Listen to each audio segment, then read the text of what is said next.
Ipinamalas ng Philippine National Police ang kanilang mga makabagong kagamitang pandigma at pang-operasyon sa pagbisita ni Mr. Jong Bae Wang, President at CEO ng CAP Korea sa Camp Brigadier General Rafael Crame ngayong August 21, 2025. Pinangunahan ni Police Lieutenant General Edgar Alan Okubo, the Deputy Chief PNP for Operations, ang aktibidad na tampok ang mga PNP patrol at motorcycle units, mga armored vehicle ng Special Action Force at iba pang kagamitan na bahagi ng modernisasyon ng pambansang pulisya.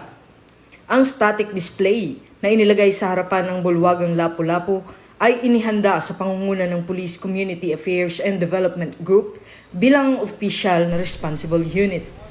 Ayon sa PNP, ang pagpapakita ng kanilang assets ay hindi lamang naglalayong ipamalas ang kahandaan at modernisasyon ng kapulisan, kundi magsilbing hakbang tungo sa mas matibay na ugnayan at kooperasyon sa pagitan ng Pilipinas at South Korea sa larangan ng seguridad at pagpapaunlad ng kakayahan ng pulisya.